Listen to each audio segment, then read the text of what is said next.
Hello, hi everybody. Congratulations, Amit.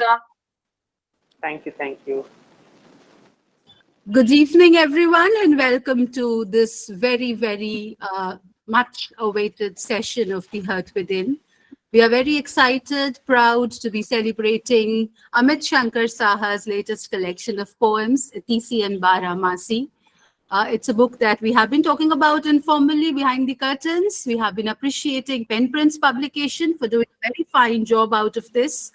We have been admiring the cover, the layout, the presentation, the arrangement, but most importantly, this is the evening for the poems to be celebrated, for Amit's sensibility and for the celebration of love, I believe, which is a very significant theme outlined in this collection. This is a book about mapping emotions. This is a book about mapping seasons. It is about the emotional contours of ecology.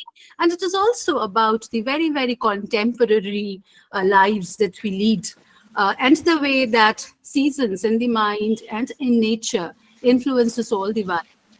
I'll just begin with a tiny little poem called Gold Flake Light. Gold Flake Light by Amit Shankar Saha. We dip the cigarette tips into the ashtray of life. Every day turns into smoke as it burns into ashes. Midway, you take half of it so that I don't waste it. And that is how you share your light with a stranger. It is how you change a flame into a butt end lying between your lips. That is how the embers of a day I was to forget shall now be remembered.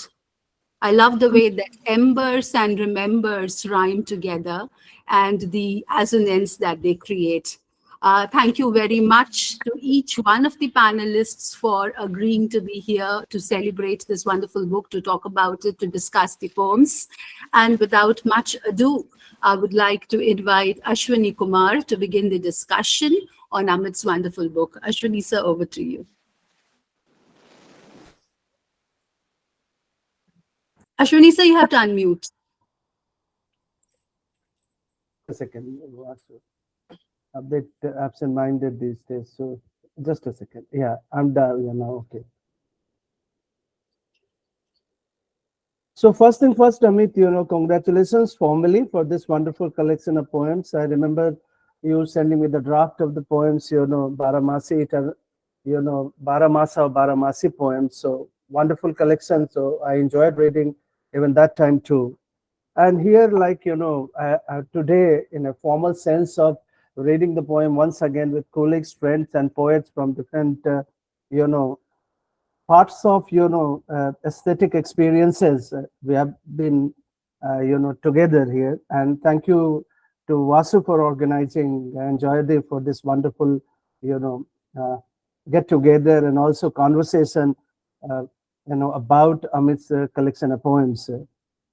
Since this poem is about seasons and also about folk tradition, so I would like to speak a bit about Amit has also mentioned in his beautiful introduction about the tradition of Baramasa or Baramasi poems.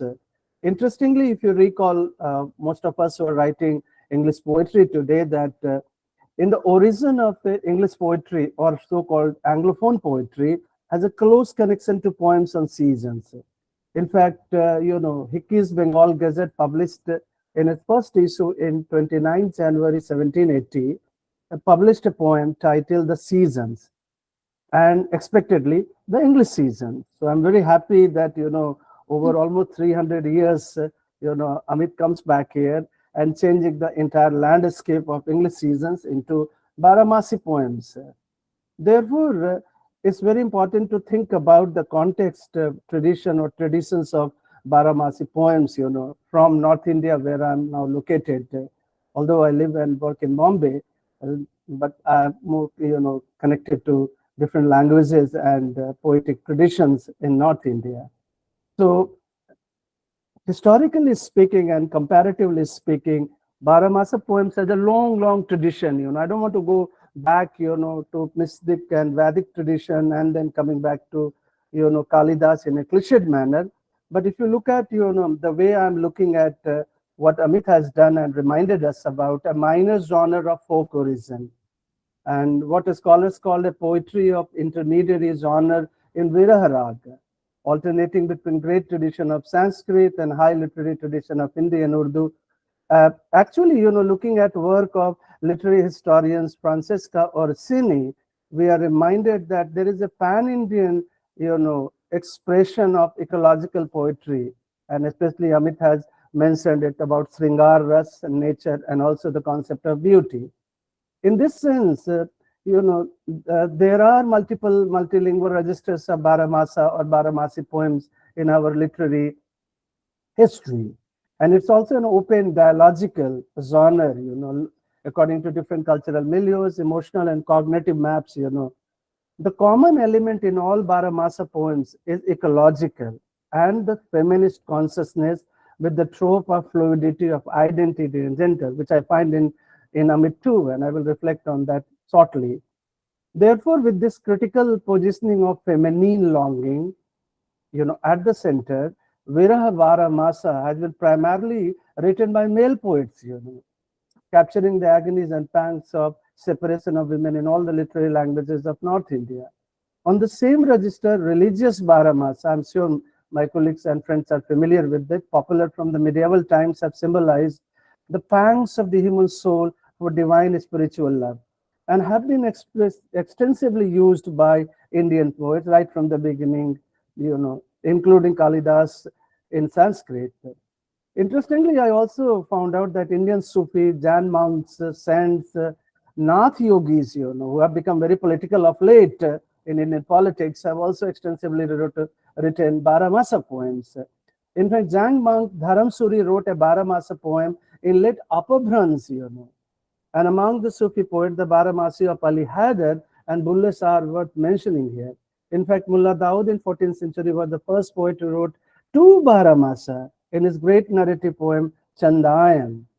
In the Barahmasa attributed to Guru Arjan Dev in the Guru Granth is purely didactic, whereas Barahmasa written by Guru Nanak in Rag Thukari, I'm sure many of you are familiar with Rag Thukari, is a wonderful nature. So let me now come back to Amit's work, this Etesian Barahmasi, which surprised many of us the way he went back to tradition, covered traditions, and shuffled across traditions of writing, Barahmasa poems. Here in his, the collection, what I noted that Barahmasa works as a stock element of modern urban climate poetry in linguistic, philosophical, and psychodynamic sense of Sringar Res. Though his Barahmasa are not modeled on Masood or Afzal's Masnavi, there is a distinctive touch of what Bakhatin calls speech genres in the direction of ecological strophic song poems signified by a feminine voice or a softer, mellifluous voice. Also making a departure from the conventions of writing Barahmasa poems, Amit's poems reflects and informs post-material practices towards a new mode of environmentalist praxis, where usual images of nature or metaphors are absent.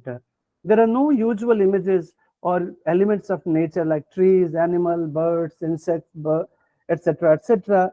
Here, nature is more like the polka-dotted space.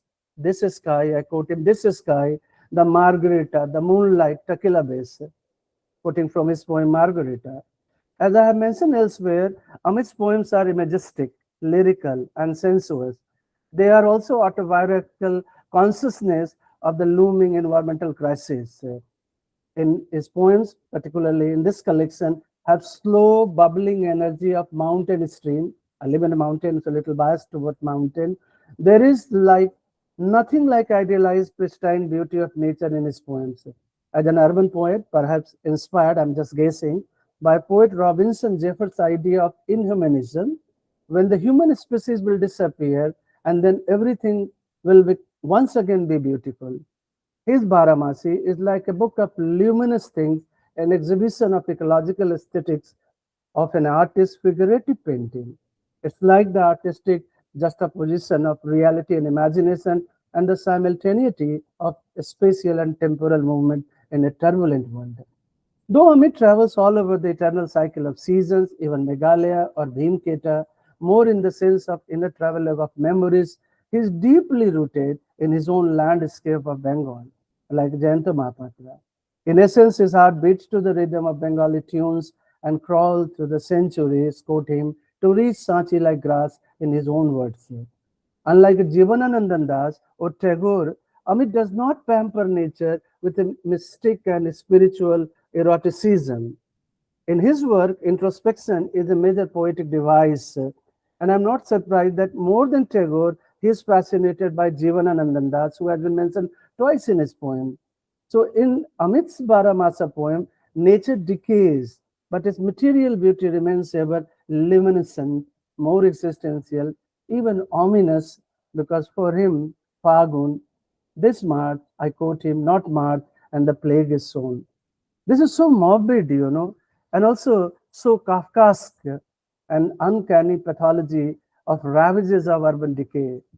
This aesthetics of crisis, of synesthesia, what I call, or intersensory experience of various elements of impressionism, abstract, abstract expressionism, surrealism, and liquid postmodernism is at work in Amit's Baramasa poems, rather than seasonal determinism, which I often find in the works of fashionable climate literature. Amit's Baramasa poems are characterized by a soft, sensuous euphony of defamiliarization and displacement of modernity, where all hierarchic differences are suspended and typical social and societal constraints are lifted and gender roles reversed.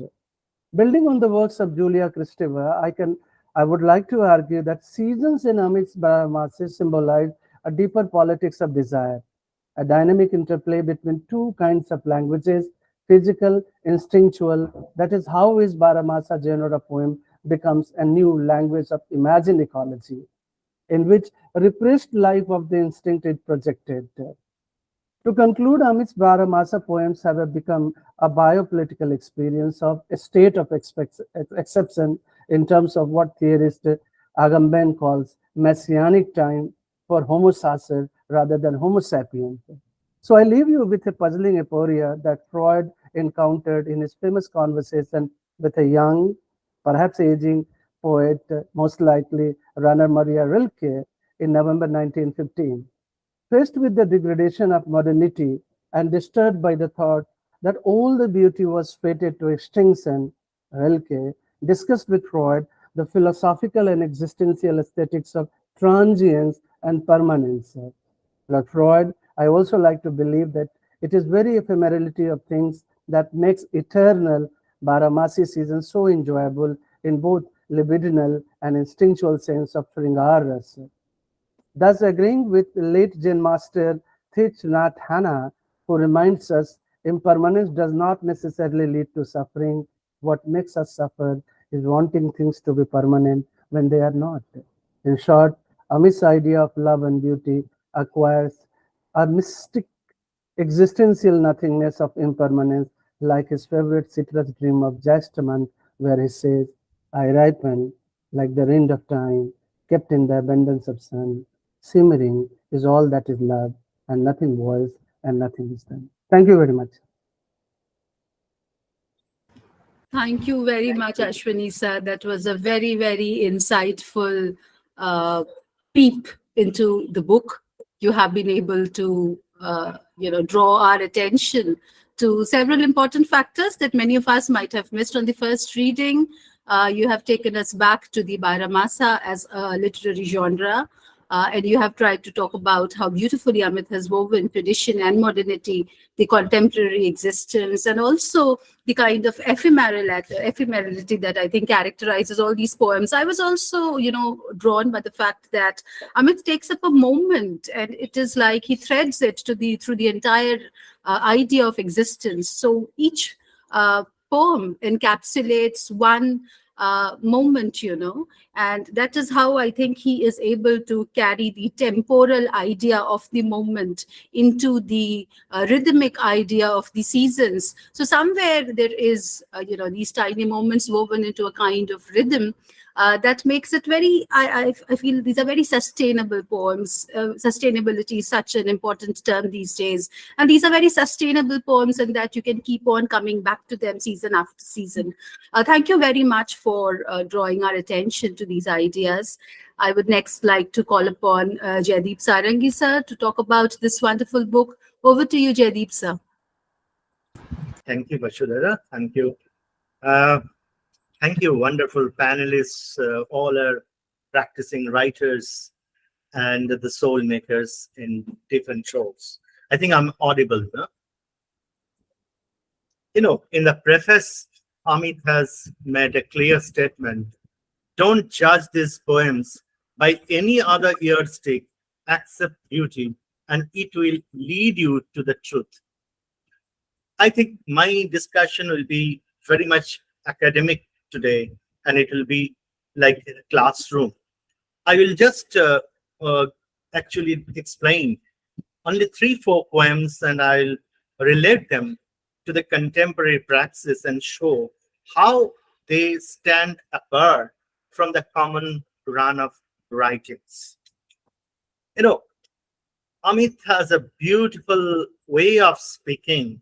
In the poem album, he says, even though you don't listen, I tell you. So in this evening, even though you don't listen, I tell you. In these poems, if we just go on and read the lines in different times on a day, some poems you will find so personal, offering a window into the author's soul. And this collection by Amit does this beautifully. Many of the poems contained within resonate with me on a personal level. As both nature and human lover, the vivid images, images drawn from different aspects of life, a garden renewed, beloved helped, and all into the last leaf, to the gold-flecked light, what Vasudhara has already recited, all talk about the faithful living, and it has been described as if we are witnessing or experiencing the experience. What I think Amit has made a mastery of all these things. And we all know Amit, who we are associated with, as a very committed person in whatever form he may be acquainted with. In the poem album, I tell you about the album I found in Gaza. Even though you don't listen, I tell you. I tell you about its cover, how tender it is to touch, as soft as baby's skin. Wonderful image to describe and relate it to the present political context of Gaza Strip, we all know. In this particular collection, History Speaks, in page number 60, Pyramid. And how beautifully Amit says, you roll out the old pyramid and scoop out some mummified memories. 2, winter creepings in the ear of the day remind us it is time to bloom. So there may be time where odd things may happen, but there is also time to bloom. And there's a beautiful poem I read a few times, Mountain Museum. The title itself is magical. I'm reminded of some of the magical titles by the poets already written from different backgrounds. Perhaps I shall write about you the way you write about nature, Maybe your face is like mountain with calls to comb its conifers.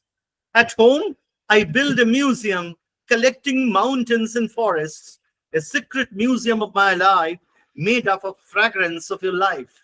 How beautifully the poem is explicit enough to express the feelings which are actually encapsulated in these amazing, amazing lines.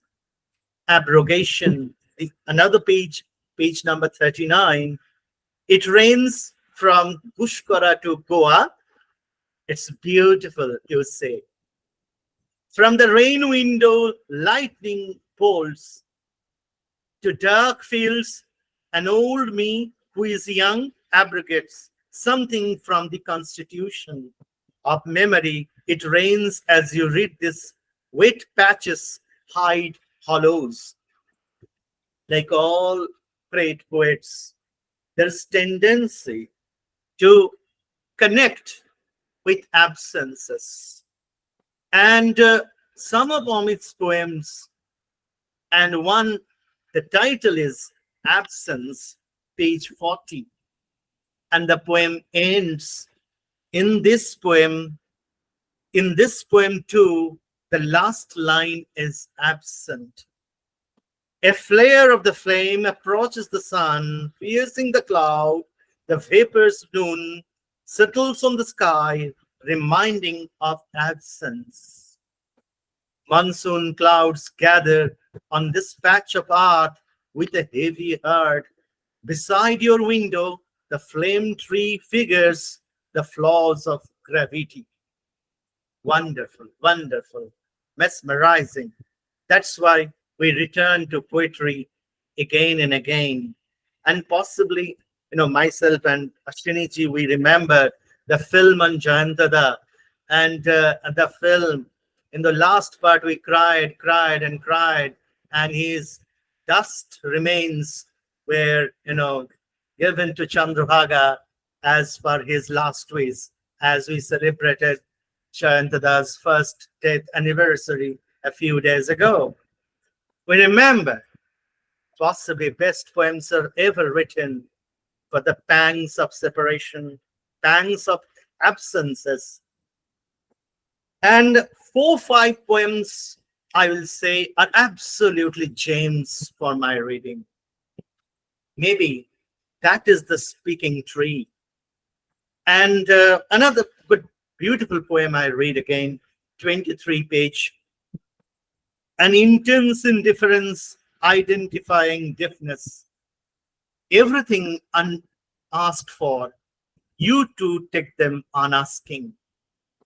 Amit is a committed reader, as already I have hinted at.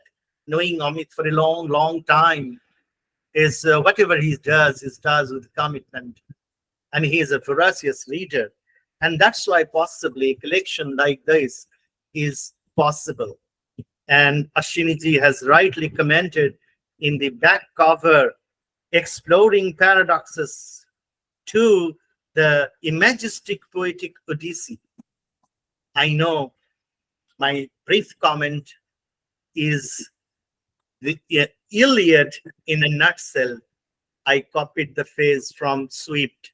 I can write the Iliad on the book, but I'll have to make it cut short. And I say the Iliad in a nutshell, repeating Swift. Thank you, Amit.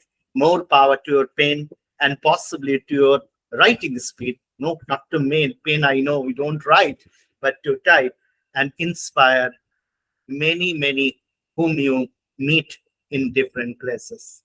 Thank you. Over to Vasudhara, and looking forward to listen to all the important panelists whom I adore, admire, and respect. Thank you. Over to Vasudhara. Thank you, sir. Thank you very much. That was a wonderful analysis, a close reading of several poems from the collection. And as sir said, one could go on and on. And that particular poem, which Jaydeep sir pointed out, Absence, I think that is also one of my favorite poems from the collection. I remember when Amit first shared that on Facebook. And that last line draws your attention, where the last line is absent. Space and time, I believe, are playing around with the idea of the Barahmasi, with the idea of the calendar, with the idea of existence and existentiality. So I believe that Amit is able to perform that play between space and time in every poem. So there's space jostling against time and time getting converted into space sometimes, presence and absence being mapped out in this dynamics. For more wonderful discussions on the book now, we turn to Saikat Majumdar. And Saikat, I would like to invite you to talk about Amit's poems. Thank you. Thank you, Vashudhara. And thank you, Amit, and congratulations on this wonderful achievement. I've also been reading your essay collection, Portrait of an Artist, as a young essay. So I think it's kind of helping me put the poems and the essays in a kind of a context. I think there are a number of striking achievements in the collection. The most striking is how you manage certain opposites. And this is something I always tell, since I also teach creative writing. I tell that in my students that good writing is often about balancing opposite forces, completely contrasting forces. One is, of course, the alien and the familiar. A good art is something that is alien, but also deeply familiar at the same time. We turn to art for empathy, for connection, but secretly we also want to be shocked. So good art is something that does both at the same time, as well as something like the concrete and the abstract, that we want something very concrete, something very immediate, something that we can experience with our senses. But at the same time, we want to step back and kind of take a big telescopic abstract vision. And poetry is often about balancing the two. So the poem that was being discussed, actually, Absence, is a wonderful example of that where, there's so many sensory details in the poem, but its central force is actually that of absence, which for one thing is an abstract idea. Absence itself is, and secondly, it's itself a non-idea. If you think about it, it's about a non-being, something that is not there. And when you actually make that a central force in your poem, you're doing something very curious. You're actually piling up a lot of sensory metaphors to drive towards something that is essentially empty. So that, I think, is quite striking, because to be able to be driven by sensory metaphors in the direction of the abstract is quite opposite. Usually it's the other way around. So those things are actually quite striking in terms of what you do. But I think the most important set of opposites that you balance is what I'd call a sense of craft and a very organic kind of presentation of feeling. This is actually very difficult to do. It sounds easy, but you come across a lot of poems and a lot of novels too, which are exquisitely crafted. I did an MFA in creative writing, in the US, and I know that a lot of stories which are beautifully crafted. We can't find any flaws with them, their point of view, voice, but they're quite soulless. And on the other hand, you get something that has a wonderful yearning soul, but it's so rough and raw at the edges that I'd much rather, between the two, I'd much rather take in the second. But I think in your poetry collection, they really come together very well. And I think that is evident in the very genre you choose, the whole genre of Barahmasi, which, I think Ashwani talked about right at the beginning, that how it is an established genre, it is an established tradition, like the Petrarchan sonnet, a kind of a pastoral tradition, but it could have been a thing of craft. It could have been a clever work of craft. But I think in your work, in the poems that you assign in each month, the way they respond, and this coming together of craft and soul is actually a very rare thing. One of my friends, the novelist Vivek Shanbag, once pointed out that craft in a piece of writing should be like a nail, like nails. It's like how nails are in a furniture. They keep the thing together, but they themselves are invisible. So craft should not be visible. I think Alexander Pope also has said something very similar, that art lies in concealing art, that you should not look artful. The whole point is that you should look completely natural. And that yet that look of that natural is an extremely hard-earned process. And as somebody who mostly writes prose, primarily a novelist who likes to read poetry, I do think that poetry is actually a more technical art form than prose, because we live our life in prose, we talk in prose, at least as long as we're sober anyway, but poetry, of course, has a certain, connection with other forms. So that technical connection is, I think you've done very well, but never have you allowed technique to overpower your soul. So I think that's a very important achievement, to have them in perfect synthesis. And there are also, similar extension of this theme. Like, I think you use the first person quite a bit. There's a lot of I's, some V's in the poem. And yet nowhere did I sense this is egoistical, this is very kind of self-centered. I think another thing a writer develops as one writes over time is that the sense of the I becomes an expansive I. That, of course, writing art is an immense exercise in narcissism. Nobody denies it. You cannot be an artist unless you are a narcissist. But the redeeming thing is that a writer's sense of the self also includes the world. So I mean, I can say for myself that, of course, whatever I write, whether it's a novel or an essay or a review or an op-ed article, I'm writing about myself, essentially writing about myself. But I'm also tremendously interested in the world. I mean, I'm interested in gossip. I love gossip. I love stories. I love other people's lives. But at the same time, you realize that, a lot of that otherness is also in you. A lot of you contain othernesses, you contain multitudes, to rephrase Whitman. And at the same time, things that look strange and outside also has a little bit of trace of you. And this arrival at the kind of a deconstruction of the self and the other is, I think, a very important part of artistic growth. And this is what I see when I see the use of first person in your poetry, that you actually talk with the I. But the I never actually seems narcissistic, which I think is an achievement, because I, when you read it loud, we can sing. But then this is exactly, many poets have done this before us. Wordsworth has done this.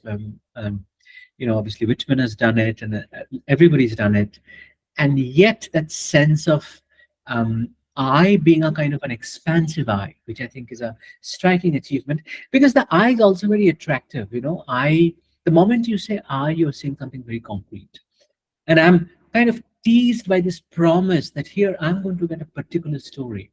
I'm going to get a particular moment, a particular experience. That's what art offers, something specific. The social sciences give us a larger picture of people in groups, but art, the promise is that we're going to give you a particular moment, a particular experience, and again, the gossipy part of us wants that particular. So the I draws me into that particular. But at the same time, once I'm in there, I don't want a kind of a claustrophobia of being just tied into somebody's self, but that I seamlessly melts into something much larger, which I think is quite striking.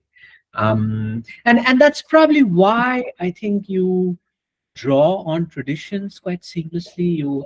There's quite a bit of Eliot in the poems, obviously, both in the framing and the tradition. You actually invoke Eliot. There's a lot of Jivarn Dudash, two of my favorite poets. And at the same time, you've made them personal. You've made Eliot your own, much like the way Eliot made the Elizabethans and the Senecans and the Greek classics his own. And I think it's very interesting when a poet writes about a poetic tradition, because I think writers must find their tradition, especially for those of us writing in English in India. It's very important to find a tradition. Where do we belong? What is our tradition? Because our tradition is a very hybrid one, very diffused one. And even when you're writing a poem, a novel, or an essay, you're essentially trying to find your tradition. Who are my people? Who's my community? And I think this is where, when you write about Eliot, it's a kind of a meta exercise. And Eliot is somebody who did that to the European tradition for a while. And now you're doing it again, sitting here in 2024 in Calcutta. And of course, Jivarando, who's also invoked a number of ways. So I think that is, again, quite striking, that a poet, and I think somebody mentioned that you're clearly a very well-read poet, that too the weight of erudition must wear lightly. I think in this matter, the jury is out with Eliot, whether Eliot is, I'm trying to forget which poet said that T.S. Eliot returned the poetry to the classroom. Eliot is called often very academic. Some people find him kind of heavy. I mean, okay, Wasteland comes out, no response. Wasteland with notes, Nobel Prize. So clearly there's that whole exercise of the didactic. But I think this is a challenge for poets and writers who are quite well read. It's actually wonderful to be, and yet sometimes we can be a little too reverential in front of tradition that, oh, I'm in the presence of great art. Great art must have an element of carelessness about it. It should be careless. It's like the darkness inside the fridge. You can never see it. You open it, the light comes on. It's like a shadow. You turn around, it's gone. So there has to be that casual element. And I think this is something you have moved towards. There's a lot of illusions, a lot of tradition, and yet it doesn't weigh heavy on you. So on the whole, I think that's what these collections, these poems do, that it really manages brings unlikely bedfellows together, sort of balances unlikely forces. And that, I think, is the greatest kind of call of very moving art. So congratulations on really making this possible. Thank you very, very much. That was a beautiful analysis of not only Amit's craft, but also I would say the craft of writing as a whole, and what draws us to a particular genre, and the kind of pressures, the kind of anxieties, as also the kind of euphoria that practicing in a particular genre brings out. And if you can experience all that of it together, as probably Amit does when he writes, and as we do as readers when we read these poems, I think that is so well put by Saikat when he says that the poems are able to weave the various paradoxes in a beautiful, also pleasure-giving order. And also the fact that one has to find, in this multiplicity of traditions that we have inherited, one needs to find a place where one places their feet, and from where, they decide to begin, or they decide to continue a journey that was already initiated before them. Thank you very much for your wonderful words on the book. And I would next like to call upon Vinita Agrawal for her views on this. Vinita, ma'am, over to you. Thank you, Vasudhara. Good evening, everyone, and congratulations, Amit, on your lovely book. I read it as a manuscript and loved it, and I loved the presentation of the book itself. The title itself is beautiful, Etesian Barahmasi. I've always referred to it as Baramasa, just like Ashwani was mentioning. And it's my favorite tradition of writing. I just love invoking seasons through the lens of longing and yearning, and that's what Barahmasa is all about, and that's what your book is all about. So that particular aspect of it appealed to me, like it was a no-brainer that I'm going to like this book. So and I did, and I loved it. I like the fact that the poems are presented, the whole book is divided month-wise and you've used the traditional Hindu names that appear in the Hindu calendar, segregating a batch of 4 poems each to that set. There's something evocative and something very authentic about viewing a season from the lens of traditional segregations like Vaishak, Jesht, Ashad, Shravan. It just lends that poignancy to your poems and the presentation of the book. And on page 82, I found a poem titled After the Ides of March. These are all essentially love poems. They're poems of association, yearning, longing, separation, meeting, all of that. But the amazing thing about your poetry is its rich metaphors. Every single poem has a metaphor in it. If I may say so, almost every second or third line has a metaphor to it. And After the Ides of March is also extremely evocative that way. And one interesting phenomena that I noticed about your poems, Amit, is how you've titled them, because they're all, emblematic in meaning. Like, for example, The Last Leaf, you remember O. Henry's short story. Then you have The Green Instruction Manual. Then The Speaking Tree, which is a popular column from the Times of India. You have Interstellar and the famous movie. And Abrogation, which also evokes certain other memories. Gold Flake Light is also like a phrase that I would think twice about, and then I would read your poem from that lens. The Itis of March, of course, very, very evocative because it talks about that particular bad omen related to the phase of the moon. So, in that sense, a lot of nature steps into your poetry, and your own poems step outside into the world of nature. So, that I found very interesting, and I found it very deliberate the way you've titled them. It's not an innocent picking of those titles, it's placing the title itself in a very large context and then providing us with that Barahmasi effect of longing and yearning through the poem itself. Also, yeah, so I found all these hidden meanings is in your poem, and that's just probably me, the way I read it. And as you know, as everyone here knows, that once a poem is set afloat in the world, it belongs to you, not to the poet himself or herself. And it's open to interpretation. It's open to be read the way you want to read it. So in that sense, I'd also like to quote a line from the blurb that I wrote for the book.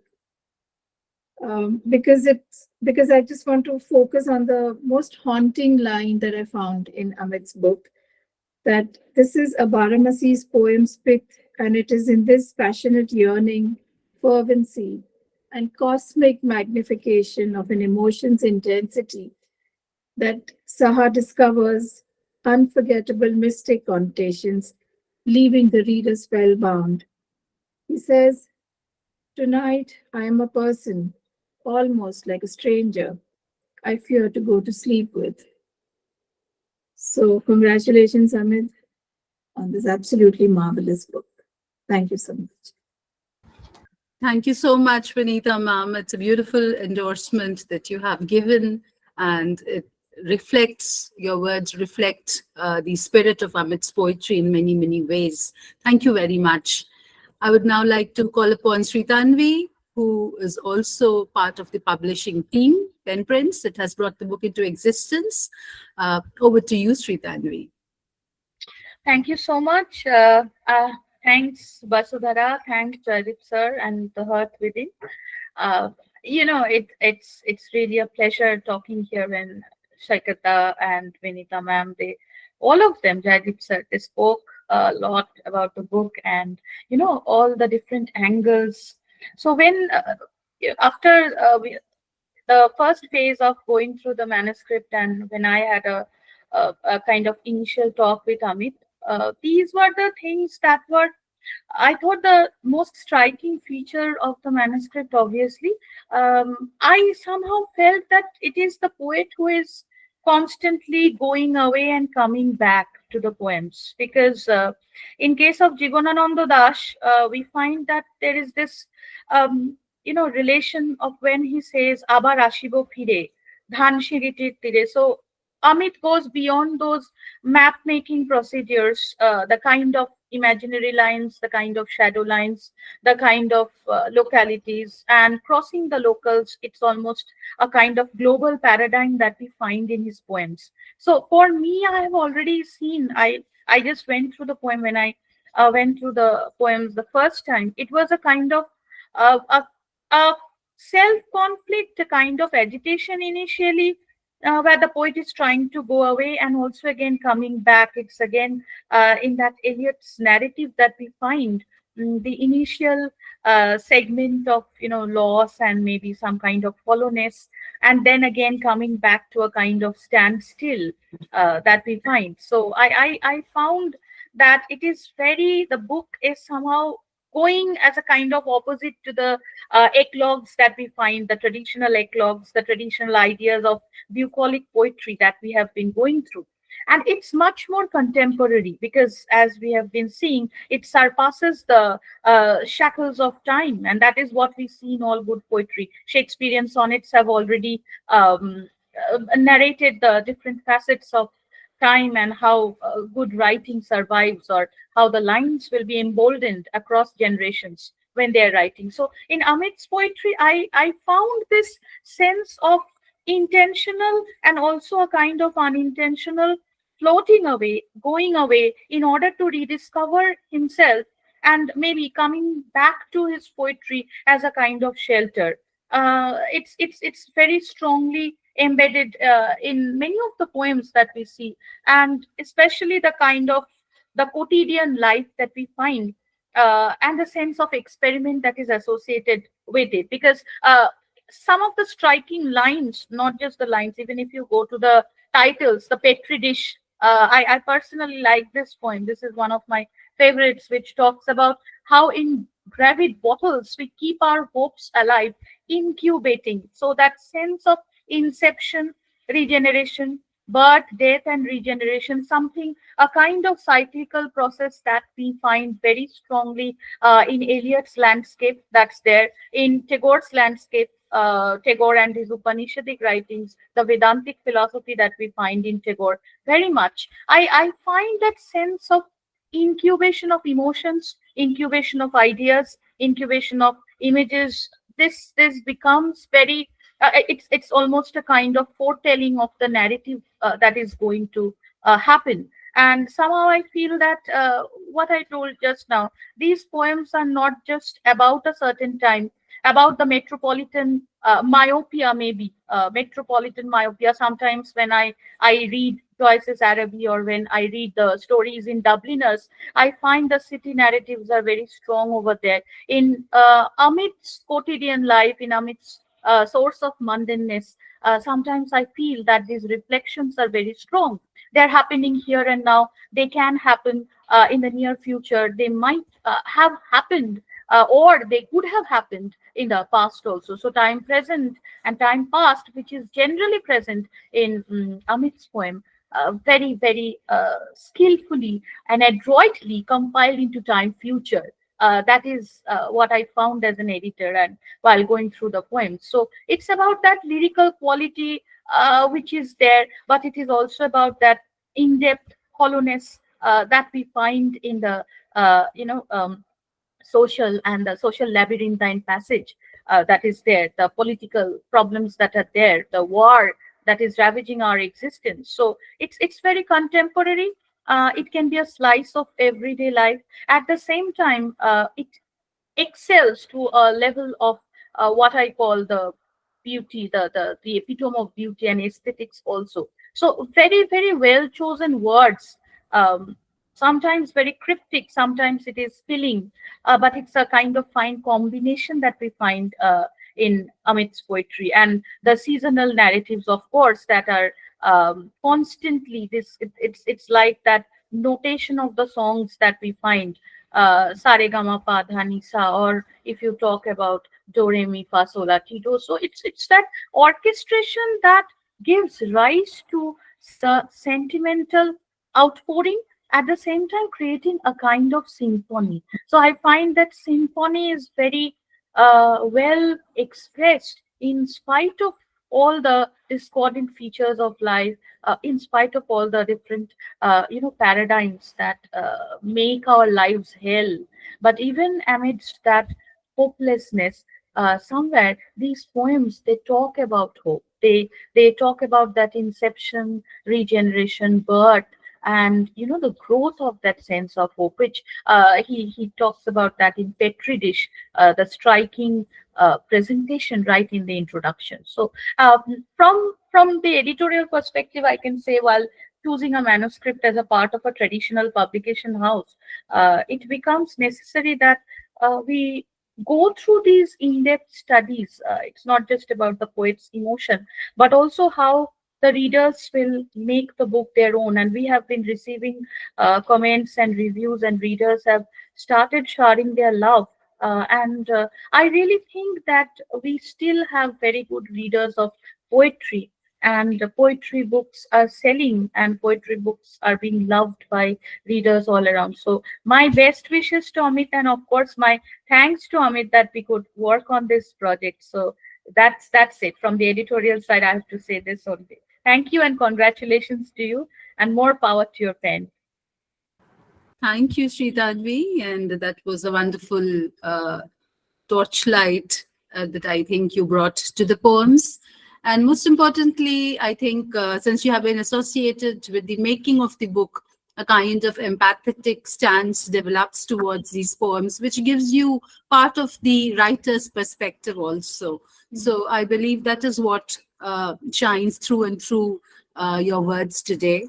And you have been able to talk about the poems almost as the poet himself, I hope, shortly will. So with this, we turn to the man of the day, the man of the evening, the creator of this wonderful book, Amit Shankar Saha, who has been very, very sweetly sitting like a student and listening to what everyone has had to say about his lovely poems. And Amit, I envy all the praise that you are the recipient of this evening. So Amit, now that so many people have spoken about the Barahmasa as a form, so many people have spoken about the way you bring paradoxes together, about the various shades of ecology and emotions that occur in your poetry. And we also refuse to dismiss the author as dead once the book has been written. So we very much believe in the centrality of the author, not to govern the meaning of the poems in the book, but at least to kind of throw a similar torchlight as your other readers have done. And tell us what made you come across this form, or what made you choose to adopt this form? How do you relate to the tradition? And what exactly are the innovative ideas that you had in mind? So Calendar of the Heart is all about Amit Shankar Saha's journey with the book. Over to you, Amit. Thank you very much, Basudhara. I am literally overwhelmed by all the panelists, whatever they have said, starting with Ashwani Kumar, where he went into the whole tradition of the Barahmasa, explaining the concept. But to be truthful, I did not write these poems with that consciousness of writing it for this tradition of Barahmasa and formulating it into this kind of format of the seasons. And when the poems were written independently at various points in time, like the poem which Sreetanwi mentioned, Petri Dish, was written quite long time back. But some poems are very recently written. Like the manuscript went through many phases where a collection of poems were selected, and then some poems were discarded from that collection, and some other poems inserted, and then it went on and on for 1 year almost. And then finally, I had to let go. Okay, if I continue to go on adding and subtracting poems, then it will go on. At some point, I decided, okay, this is it. And also, there were many other poems also, which I thought like will fit in or will not fit in. But I wanted this the volume to be like each month will have 4 poems, so total 48 poems. So that there should be something in the volume that the reader will have a wanting for a bit more, rather than be exhausted. Okay, enough. And for each poem also, that works. I want when the reader is reading a poem, he or she should end the poem, maybe 1 or 2 line more or a stanza more would have been good enough. So that absence, something longing will remain at the end of each poem. So that, like, and you have seen most of my poems are very short. So the end where most poets will like, that will be a kind of prelude or introduction, and my poem by that time ends. Because like there is an abstraction of ideas, something, a poem for me, it's not that I am attempting towards a micro poetry. I am writing a traditional poem, but it happens to be condensed where something is left unsaid. The reader are to make the rest of it. If I say everything, then I may as well write a prose piece or a novel or something else. I would not attempt poetry as a genre. Uh, Increasingly, when I started planning this volume, then I came across this Barahmasi tradition. Like I was searching, look, okay, I am writing, many of my poems have nature imagery. So, so obviously the choice was that I am identifying with the English, British tradition of romantic poetry, where nature is there. But there was a sense that I don't entirely belong to the British tradition of romantic poetry. No. First of all, I am not a British. Secondly, it's a tradition that is too far into the past. We don't write like Keats or Coleridge. But obviously, the inspiration is there. Uh, my training in English literature, those influence will always be there. But there is this whole unconsciousness, this whole there's something in the subconscious of traditions in which I grew up. And that is when I was searching for, I found this Baramasa. And like the word Baramasa and Baramasi, and we have mangoes and all these things. Uh, these words have been in our vocabulary since while growing up.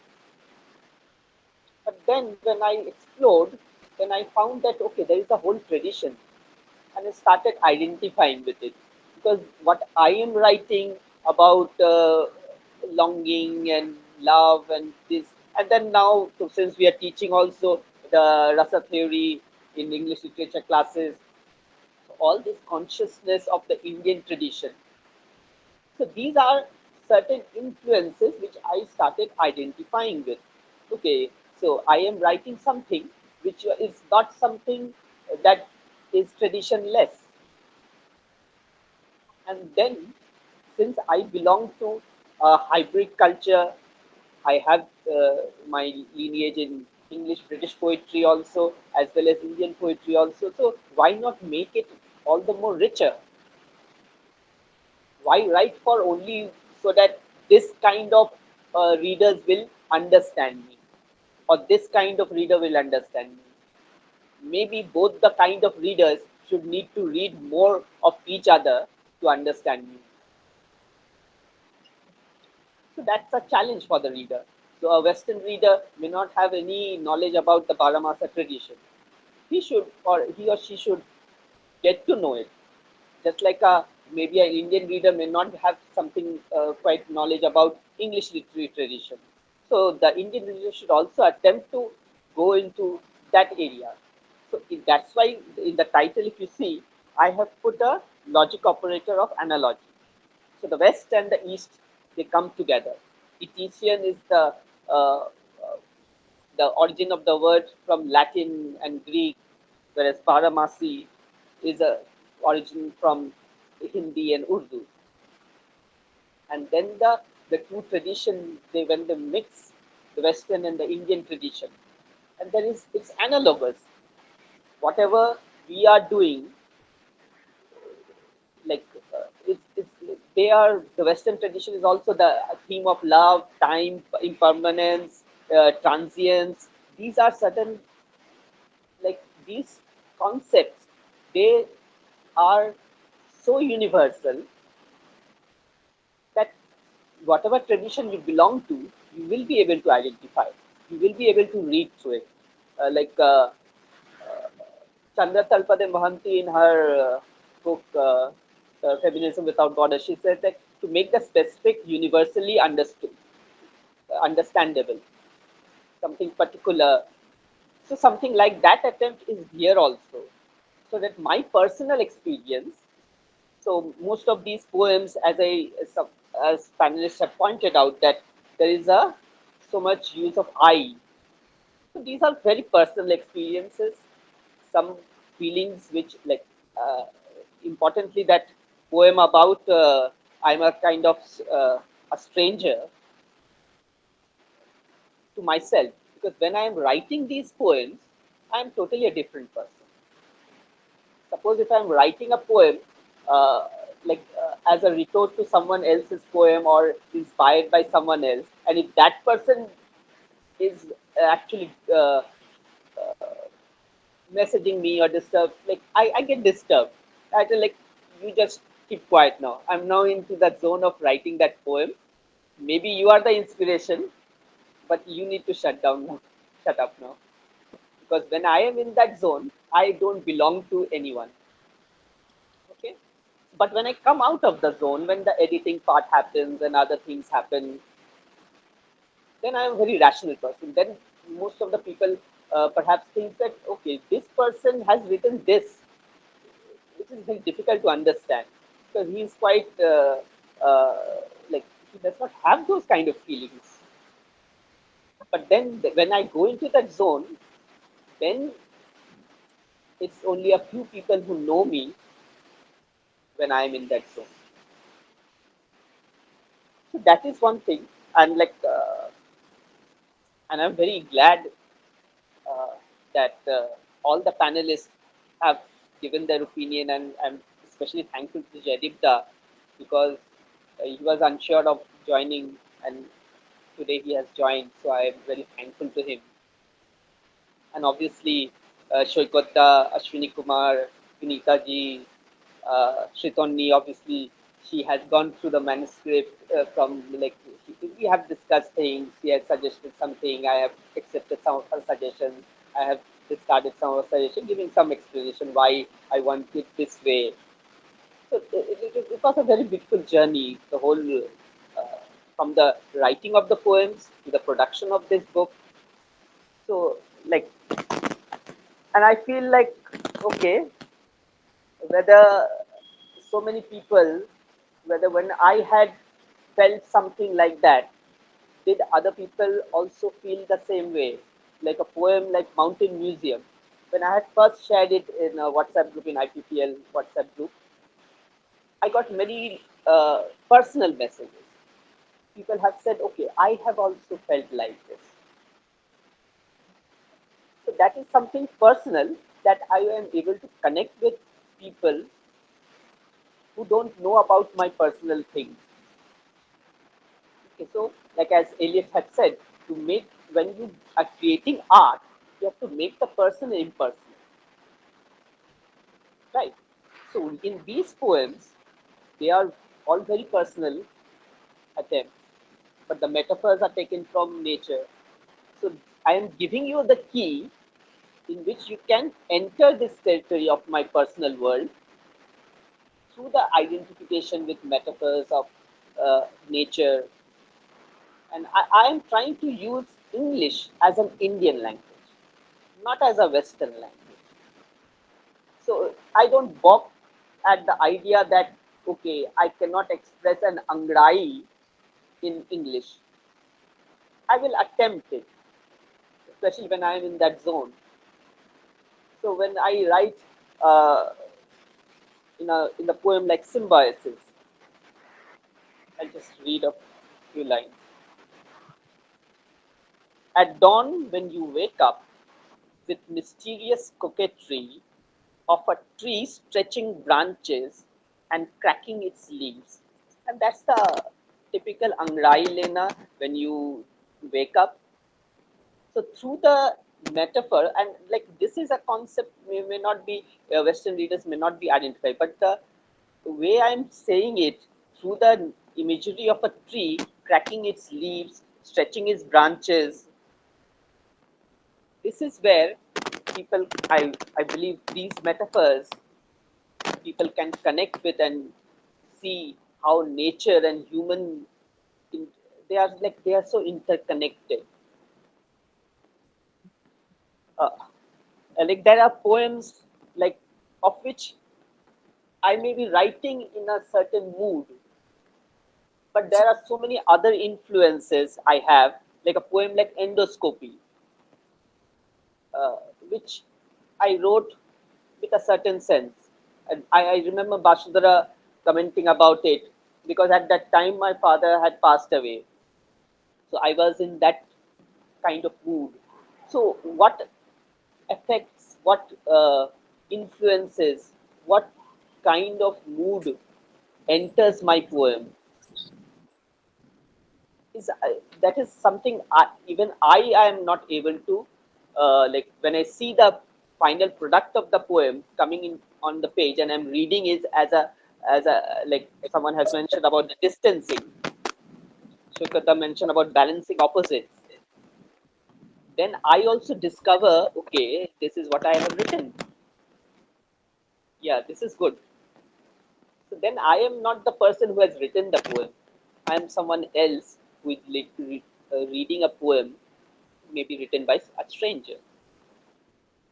So once again, thank you everyone.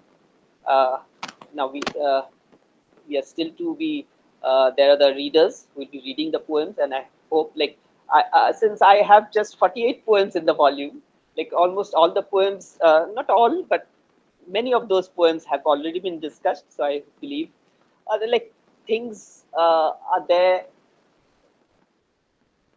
which like maybe if you think a poem like Somewhere, which starts with the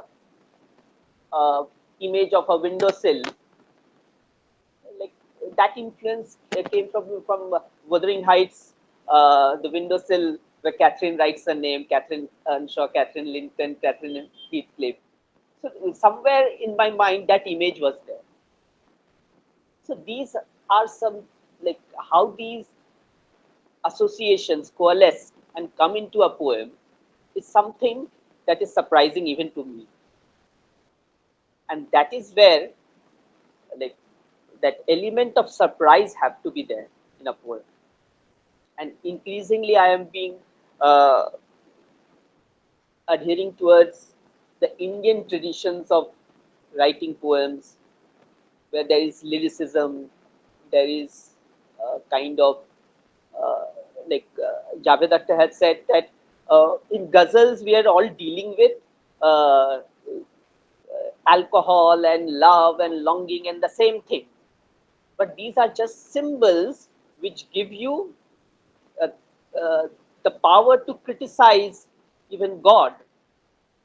A poem like Abrogation is a highly political poem, but it is written as a love poem. And that is where the power of poetry, like, like we can say something and escape all kind of punishment. Because by the time the authorities, the power, they actually understands it, it will be too late. Thank you, Basudhara. Thank you, the Hearth Within, once again. Thank you, Amit. That was a wonderful spotlight on your own work. Also on how all of us, I believe, read our own work, how the writing self and the reading selves are two entirely different zones that are sometimes reconciled in embarrassment. Oh, I wrote this. Oh, so that that familiarity and that detachment, I think there's a seesaw between this all the time as readers, as writers, as people looking at our own works very critically. But you have nevertheless produced a wonderful volume. And I think the discovery of the Barahmasi form has added that tensile strength to this collection that allows the poems to be read on many different levels. It's not just the ecological landscape or the emotional landscape, but it is also how, you know, there's, as Sreetanwi pointed out, the promise of renewal in every poem.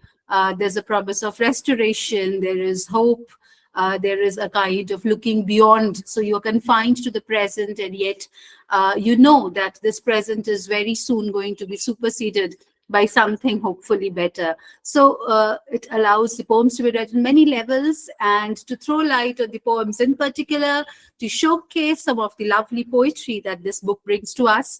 We have three wonderful readers, poet readers, who will be reading out from the book. And I invite Alka Balain to begin this reading. Over to you, Alka, ma'am. Thank you, Basudhara. And thank you, Amit. Congratulations as well. sitting among such eminent people like Ashwani and Vinita, Jaydeep, Sreetanwi, and Saikat. So it's really an honor. I would not have dwelt deeply into Amit's book had I not been invited to read a poem from his book. And it has been a luxury rather and very enriching experience to go through his poem. And through his work, this encouraged me to look at his previous work also. And I'm keen to buy Balconies of Time that I was exploring.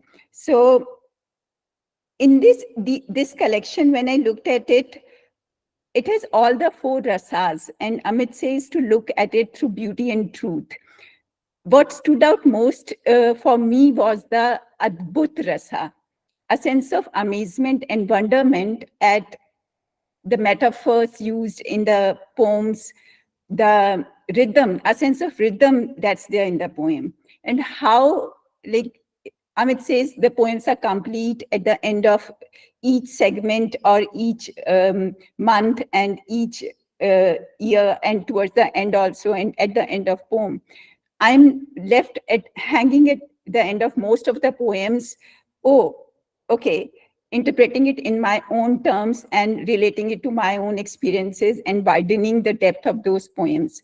These poems are going to resonate with the reader at large, even like they are mostly related to longing of a soul through all the seasons, relating the seasons to the outer seasons as they go through different changes and the human emotions go through different upheavals.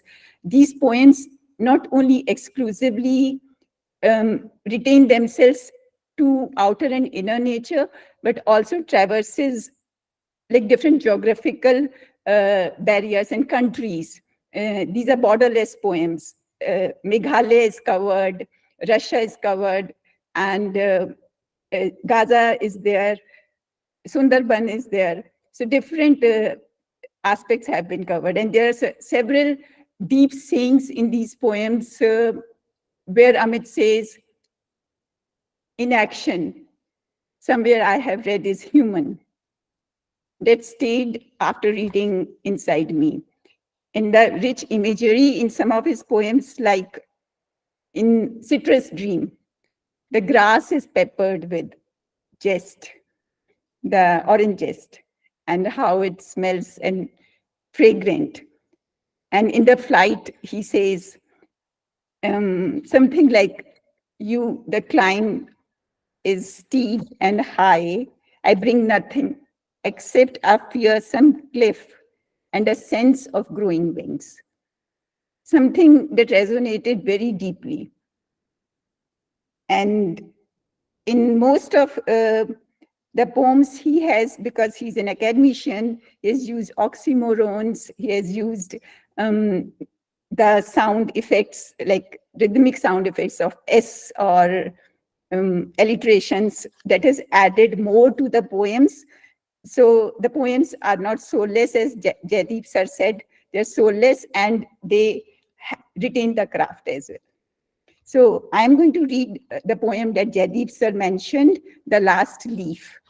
And somewhere I have taken this poem because in the discussion on Barahmasi that Amit shared on Facebook, it says Barahmasi is not only related to literature, but to painting also, and it is a tradition. And in the paintings, the leaf is as green today as it was during the medieval times. So this last leaf left me hanging towards the end, that what is the future of this last leaf? So I'm going to read the poem without taking much time. The Last Leaf. Long, long ago, we were the seasons. In the garden of dreams, we used to blow cold or hot. Those were the extremes. Sometimes we used to shed our thoughts or grow them anew. Sometimes we used to rain a lot. Those were the extremes. Children in geography books used to read about us, about what lengthened the days and what shortened the nights, and about what froze the rivers and what thawed the glaciers, about when to sow, when to reap, crops of dreams year after year. We are no longer the seasons. We no longer change the winds. No flower's heart fills with feelings. No fruit falls with pangs of ripeness. In the garden of dreams, all undreamt dreams sleep on the last tree of the universe. No breeze stirs the last leaf. In this poem, yes, there's a lot of personification and a lot of rhythmic pattern and musical quality to the poem. But when I read the last tree of the universe and no breeze stirs the last leaf, I tried to imagine the leaf, if it's, which tree is it? Which leaf is it? Is it sprouting? And I tried to place a flower on it. I tried to devein the leaf and see what future does it hold. Is it a leaf of hope? Is it a leaf of faith? Is it a leaf of rejuvenation? And as I read across the book, towards Chaitra month, in the Chaitra, if the pronunciation is correct, there's a poem, Once in April or something. Yeah. There it says, there's a line that a yellow leaf travels into my head, and the tip of my toe now grow weeds. The tips of the toes began to germinate small tiny birds. The restoration, as Sreetanvi mentioned, the revival, the hope, as the cycles of season continue. It's very clearly embedded in all the poems. And these poems are going to stay as fresh as the one in the green, the medieval times that the painters used to capture. So is this book. And the leaves on this book, that's although an imprint in mustard and olive green color, but these seasons are going to be eternal. They are cosmic somewhere, even if from the soul of a tormented lover who sometimes, maybe for want of a proper word, he addresses the loved one in a disfavorable way. When he addresses, don't mind it, Amit, like as Russia, he's, I don't know, somewhere as Russia, and somewhere when in speaking tree, there's an act of defiance, and she expresses extreme indifference, and just to the whisper of leaves when the tree whispers. So I don't know, I don't have much time. I don't think it's 5 minutes. Yeah, thank you, Vasudhara, and thank you, Amit, for encouraging me to read the poem. Thank you, everyone. Thank you. Thank you so much, Alka. That was a beautiful reading, and also speaking about why you loved these particular poems that you chose. Thank you very much. I would next like to invite Mahua Sen to read poems from the collection and to talk about the book. Thank you so much, Vasudhara, and congratulations, Amit, once again. And what a joy it's been to have such deep immersion in Amit's poetry. The poems are unflinching in their deeply intellectual explorations of love and ache, longing and acceptance. And it is impossible to read these poems without reflecting on our own experiences and our connection with nature, which he weaves with very intricate metaphors. We reflect on memories, on dreams, and these poems resonated with me very deeply. And the I, which has been discussed already, is very universal, I would say. And there are poems pregnant with melancholy, and Amit connects with the absences in a very profound way. They are truly Kafkaesque, as Ashwani sir rightly mentioned, but they are also a part of the complexity of humanity. And I think with compassion, we begin to see them as beautiful, you know. And these verses are both lamenting and jubilant. And I'm reminded of poems like Absence, which is my personal favorite, or Somewhere, in which Amit writes, somewhere Hearth hidden under the bed hibernates like a sequin, something like that, on these lines. And, these verses immerses us in a sensory experience, and then kind of shifts focus onto a deeper and more profound, more introspective contemplation. I would say a sense of high a constant sense of longing that one cannot escape from, are illustrated in such subtle yet very tangible way, and they are tightly layered and intricately composed. And we can tell that, Amit lays bare his soul's journey from his soul's diatribe to his soul's dulcet tune through the concept of Barahmasi, if I can put it that way. And I feel, this book has a lot to tell us, a lot to teach us. And in each poem that I have read, Amit weaves a story. He brings his readers into his world to understand it better. And in the process, he makes us, the readers, meet a part of ourselves, a part which we were not aware of, perhaps. And the images abound in them evoke readers' perspectives, they evoke memories. And these poems, surpasses the shackles of time, as Tanvi rightly mentioned. And Amit draws comparisons, as we were talking about, very contrasting and conflicting images. And yet, as Saikat rightly mentioned, he balances them very well, right? And he intertwines these images with lived experiences, which offer a kind of larger than life, as well as the immanos, the transience and the permanence. And the paradoxes, just like the seasons, making us participate in this intrinsic and ephemeral ecological and emotional journey. And I think it is this dichotomy that makes his poetry singular. And this liminality, this, in-betweenness that takes us on a redemptive journey, so to say, as we engage with Amit's poetry. So without further ado, I'll read my favorite poem, Where I Grow Back as Grass, because nobody has read it so far.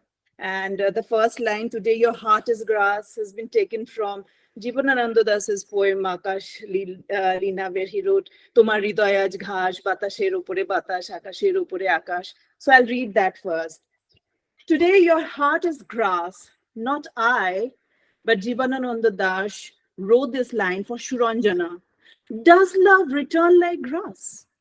When in Shabasti 1,000 elephants trampled the earth some 1,000 years ago, I died, as dead as grass.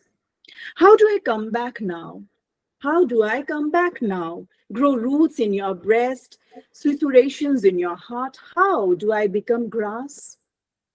So that when you walk, I feel the cushion of your soul, and let titillations climb up the feet to your heart, so that the unvisited Vidisha inside your chest has a path untraversed where I grow back as grass. So that when I wake up in the caves of Bhimbetka, I crawl through centuries to reach Shati like grass. I'll quickly read another poem if I have time. This is again a very favorite of mine, Somewhere. Somewhere on a windowsill of an autumn house, you now rarely visit, a wood-carved name could not be wiped out. Somewhere the name awakes into light like a speckled reflection on the crinkled surface of crumbling memories. Somewhere a hurt, somewhere a hurt hidden under the bed hibernates like a sequin from a birthday party you fail to recollect. Somewhere the hurt in your attic heart grows old and soft and exists as a spot with no name. Thank you so very much and congratulations once again, Amit. Thank you, Mahua. Thank you for your wonderful reading of the poems and also for talking about the poems so insightfully. And I would next like to invite Mallika Bhaumik to read from the book and also to speak about the book if she wishes to. Over to you, Mallika. Good evening, everyone. Congratulations to Amit and to Penprints Publication for this lovely book. Beautiful cover art and so lovely book, the paper quality and everything, the layout. And also thanks to the Hearth Within for inviting me here, Vasudhara. I'll straight away go to the reading of the poem because as it is, I think we have come to the fag end of the program. I'll read the last poem of this book, Love Through the Reading Glass or Silver Love. Love is an amazing thing. It can grow on you like damp on the wall. When you least expect it, you think it's all downhill until the fog clears and there is one more peak to trek and climb and reach. When you think in your sepia heart, it is time for midlife or menopause, depending on your gender, it springs on you. From an uncertain quarter, worrying your lungs at the pace at which you walk. It makes you dye your silver streaks or get a tooth job done. Not for yourself, but for a certain someone. Nothing ostentatious though, like red hair or yellow stockings, just a shine, a sparkle, a dignified lightning. You have the means now, and you also get a reason to leave.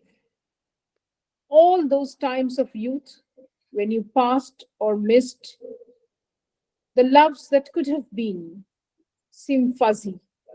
Now that you can afford to love and flaunt it too, and know it'll last as long as you do. So this is a very lovely poem. I mean, so I'll go to the next poem. I'll not talk much about these because we have. I think we have talked enough, and we all know that Amit is extremely good poet, very cerebral poet, and his poems are any poetry lover's delight. The next poem that I'll read is Album. I tell you about the album I found in Gaza. Even though you don't listen, I tell you. I tell you about its cover. How tender it is to touch, as soft as a baby's skin.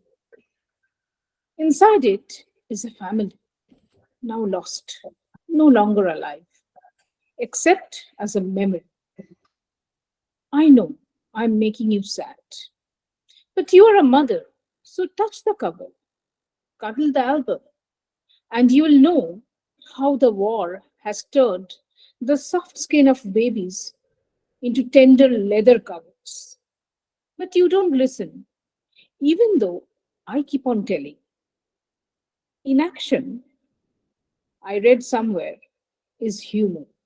Perhaps we should go somewhere where we are no more human and no more fear the album. Hi. Hi. So wonderful that you read this last poem, Mallika, and my son is continuously telling me it's about babies, it's about babies. See, she's saying babies. So wonderful, wonderful. And that was such a befitting conclusion to this beautiful session around Amit's book. Sanjukta Di, we are very, very glad that you could join us. If you would like to speak to us, we would be ever so happy. Yes.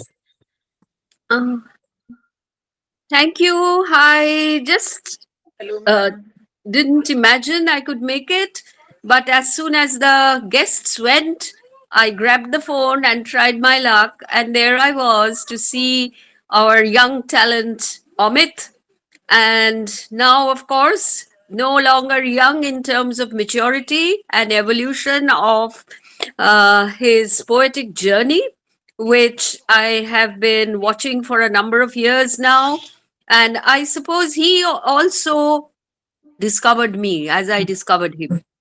Yes, so we discovered each other, because I remember my first invitation to a poetry gathering called Rhythm Divine, where Amit was the lead person. And since then, we have been together, and I have been reading his poetry. This last book is really, I think, right now, I suppose the most mature of all Amit's books that I have read so far. And here he has been able to bring the global and the local together. And that is definitely a way to go in the 21st century, because though I have reservations about the global consuming the local, and but Amit has been able to put it in balance. Yes, that is what poets can do, but the corporate can't. Mahua knows that. So yes, it's been just wonderful. And there is a little poet again in the being. This is Ivana, my granddaughter, and she is very interested in my goings on. She wonders what I'm doing all the time, writing poetry, and now she is also thinking that she probably will write. She's already writing poems and short stories, but she's wondering whether she should become a published poet right away. Wow. So congratulations, Amit. Very, very proud of you. And I hope that we will see other books of yours where again you will bring in new, refreshing ideas and you will reinvent yourself each time. Because poetry is not about repetition, but about reinvention.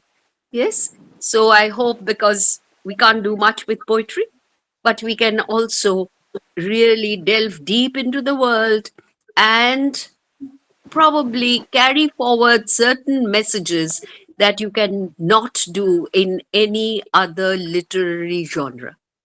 This is what I feel. I may be entirely wrong. So wonderful, really, Amit. Thank you so much for Thank you. Thank giving you me very this much, opportunity. Sanjukta Di. We are very grateful to your guests who gave you this time to be able to connect to us. Yeah, I'm so glad they left in time. And we are very, very happy to have seen Ivana. So Ivana, after a long, long while. Oh, everybody's saying this. Ivana, we wish you all the best. You have many, many readers, who will be very, very willing and happy to read your work. So yes, we think that you should be a published writer soon. Yes. That's what we think. Thank you very much. Thank you very much, Amit, for trusting the Hearth Within, for letting us engage with your wonderful book. Thank you to each of the wonderful, wonderful panelists who so very generously gave of their time, their attention, their affection for the book. And the closure could not be better. We had been sad that we would be missing Sanjukta Di from the entire gathering. But thank you very much, Sanjukta Di. Thank you to your guests also for coming on time also, so that they could also leave on time. And this, I think, we come to the conclusion of a very, very memorable evening. Thank you very much. It has been Thank you to the curator, Vasudhara. You have become such a pro in this. Yes. Thank you, ma'am. Thank you very much. And we hope that we will meet soon again to celebrate some other book very soon.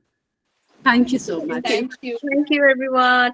Lovely meeting all of Thank you, you. Devdutt. Thank you, all the And enjoy panelists. the rest of the year. Thank you. Hi, Thank you so Vinita. much. Good to see you. Good to see you too, Sanju.